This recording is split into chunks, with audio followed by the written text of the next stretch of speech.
Question: did you know that you can grow muscle just by thinking about it? It's like a bodybuilding Jedi mind trick. Biceps, you will grow. What we're talking about is the mind-muscle connection, and it's been a part of gym wisdom for as long as the bicep curls have been around. Now, of course, there's more to it than curling your arm and demanding your biceps to grow. However, we now have actual scientific evidence to show that this is a real phenomenon. Grow biceps, grow.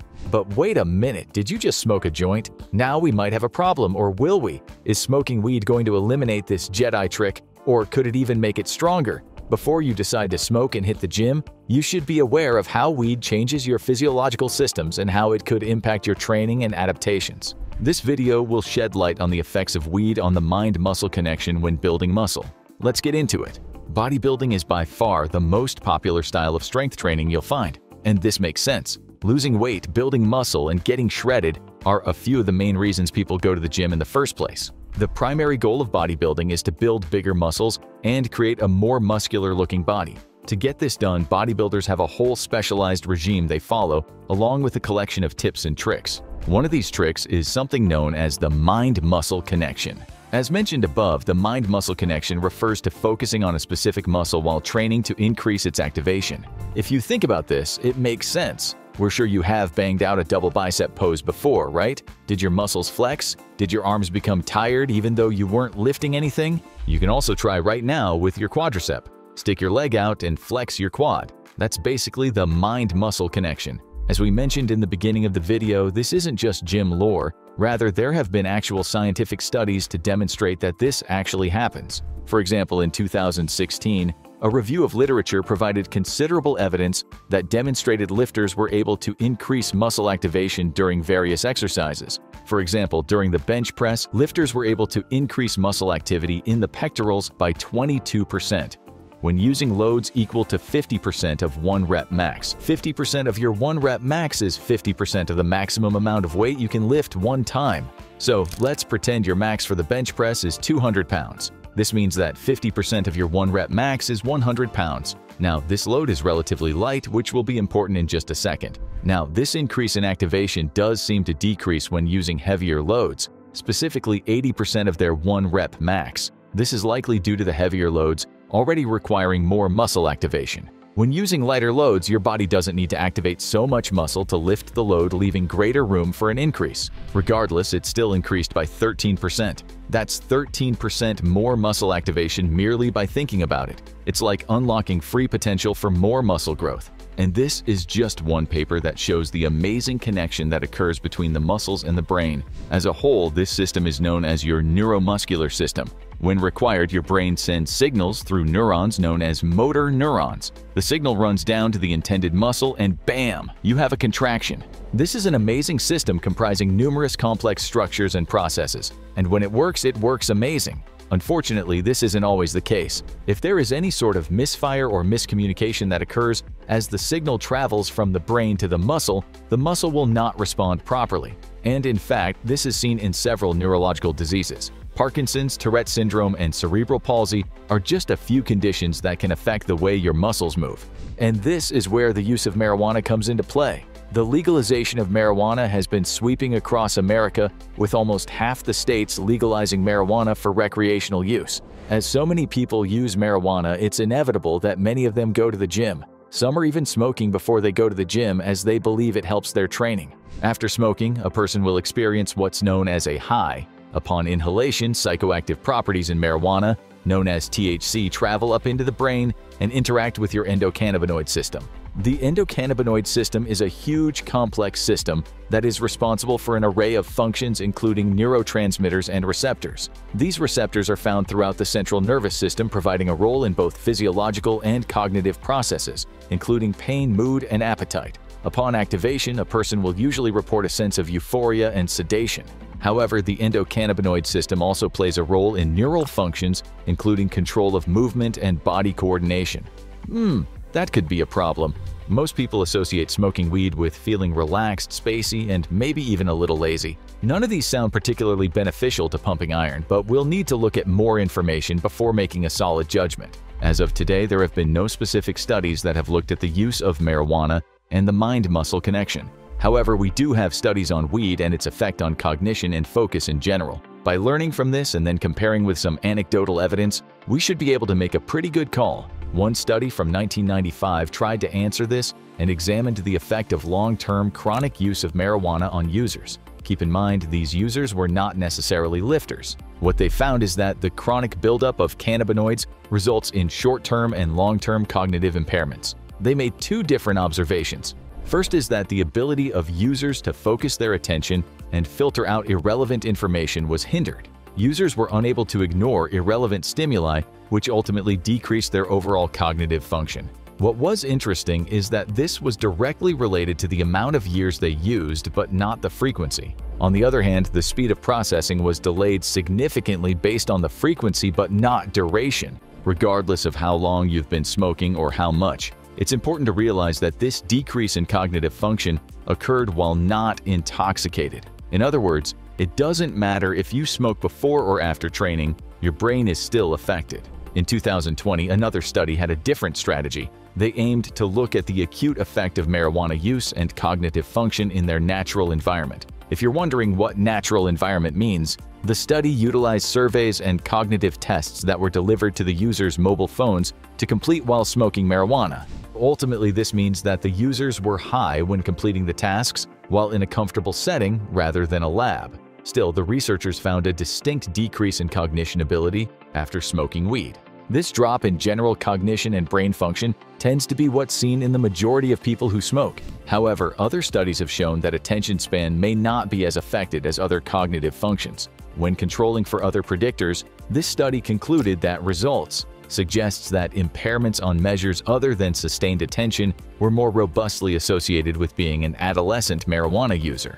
This simply means that other functions such as memory were affected more with marijuana use than attention span. However, it's also important to note this does not mean it was improved either. So, looking at the research associated with marijuana use and cognitive function, things don't look amazing. It seems the best you could say is that attention isn't as affected as other functions. Still, the mind-muscle connection isn't exactly the same as attention, so it's still not a direct comparison. With that said, there is another source of information apart from scientific research: anecdotal. Anecdotal basically just means testimony of someone's personal experience. Sometimes people can push anecdotal evidence away as if it's completely useless. It's not. It does have value as long as you remember its source. This is especially true in a situation similar to the one we're in now. Keep in mind that while many of the studies do suggest that cognition is impaired, this isn't exactly the same as saying weed impairs the mind-muscle connection. Further, there are no specific studies. Therefore, we are simply turning to anecdotal evidence as it's all we have.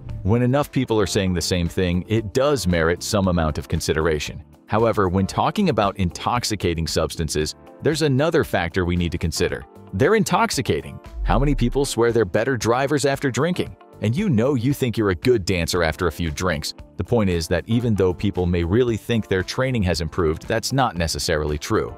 But before we get into the anecdotal evidence, let's first look at the use of weed with exercise in a general sense. In 2019, there was a survey of 605 individuals and their opinion on the use of marijuana and exercise. Of these 605 people, 81.7% endorsed the use of marijuana either before or after exercise. 68.9% used weed within 1 hour before exercise, and 67% of participants opted for cannabis both before and after exercise. What's even more shocking is that individuals who partook in weed had higher levels of daily activity compared to those who don't. 40% of cannabis users met or exceeded the recommendations of the American College of Sports Medicine to complete a minimum of 150 minutes of aerobic exercise per week, while only 28.7% of non-consumers did. There are also other studies that suggest this as well. What this seems to suggest is that smoking weed doesn't automatically mean you're going to be lazy.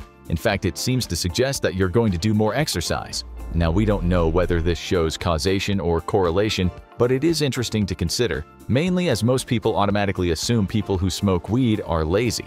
It also begs the question, if weed was a detriment to your workout, why do so many people do it? Interesting? Yes. Proof of an effect on the mind-muscle connection? No. Where can we find evidence? Well, there is a surprising amount of testimony on various forums online, such as Reddit. Reddit is sometimes anything but scientific. but it is a great source to read the real-world experiences of people. As we said before, you just need to keep this in mind. With that said, there is a surprising amount of information there. In fact, there's an entire post entitled, "Does Marijuana Help You to Establish a Better Mind-Muscle Connection?" More than half of the responses were positive. You might even say highly positive. Get it? Because they're high? Well, we're not comedians, but many of the comments really are very positive about using weed to enhance the mind-muscle connection. For example, here's a section of one member.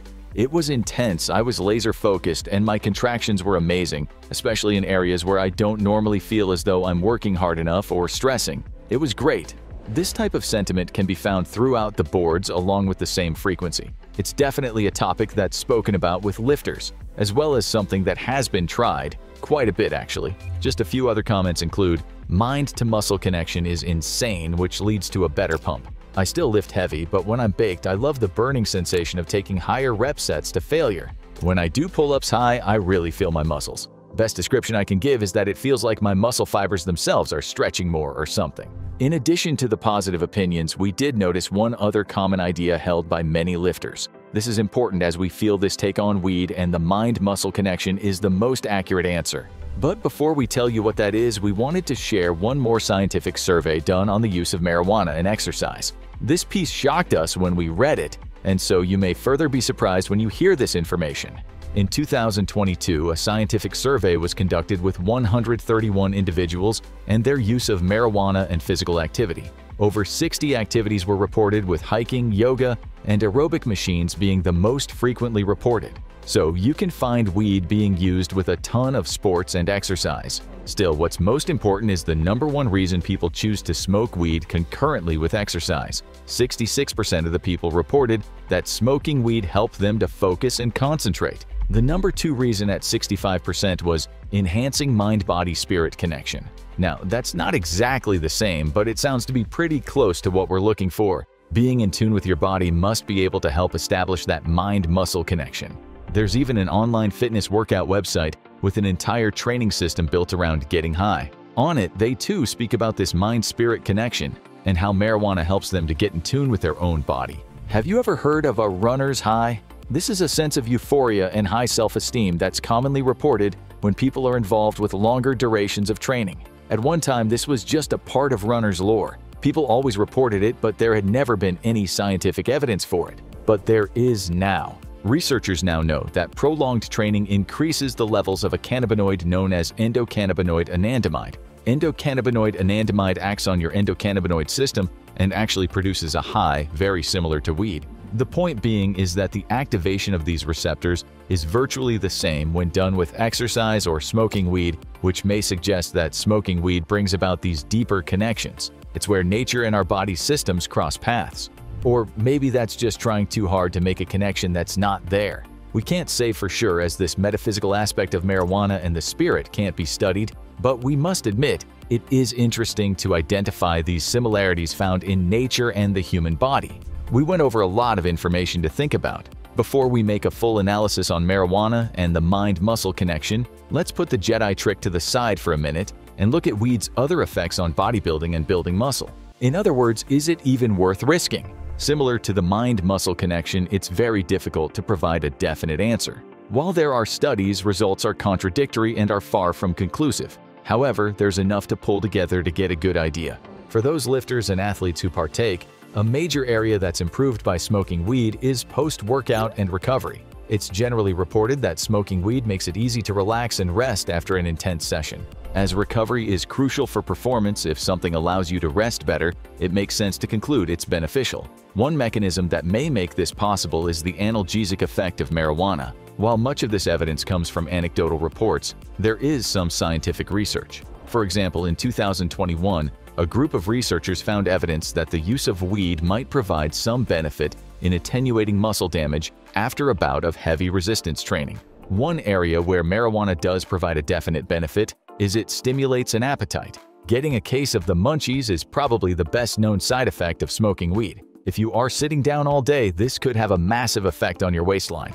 However, if you're going to the gym and trying to build muscle, your body could use those extra calories. This is really important for hard gainers. So while there are some areas that seem to benefit, there are other areas that seem to see a hit. One of the most common areas reported is overall endurance, workload, and overall strength output. All that to say is that marijuana doesn't seem to be an amazing ergogenic aid for sports performance. If it is, it seems to vary from person to person. So this all leads to the question, does smoking weed affect the mind-muscle connection in bodybuilding? And for that we can say it seems to, for some people. Remember earlier when we were talking about the anecdotal evidence of individuals, we said that there was another piece of information reported that really sheds light on this whole conundrum. We left out one part when speaking of people's personal experience, and it's telling. For example, one person with a positive response stated this in terms of smoking weed to increase the mind-muscle connection. In the past, hell yeah. And I know plenty of others who would vouch for using pot before exercising. Sounds like a closed case. But this person then goes on to say, but I also know many others who would say that it's detrimental. This is echoed several times in the testimony we read. Some people liked it, some people hated it, some felt that they had a better connection but lifted less weight, some vice versa. We could go on and on about the contradictory reports. What we found interesting is just like that one Redditor, even though they liked it, they admitted they know plenty of people who don't. Let's remember that smoking weed has psychoactive effects, and not everyone will respond to it the same. Further, there are different strains of marijuana which have different properties, further making it difficult to give a single answer. When considering all of the information, when asked if smoking weed will help build a better mind-muscle connection, our conclusion would be, maybe it will, maybe it won't, and maybe it will actually cause a decrease. Now, smoking weed is not like having a coffee before a workout to see if it helps. If it were coffee and you were interested, we would say to go ahead and try and see what happens. That is not what we are going to tell you in this video. We are simply coming to the conclusion that smoking weed does seem to help some people establish a better mind-muscle connection and promote an intense workout per personal reports. On the other hand, some people see no effect.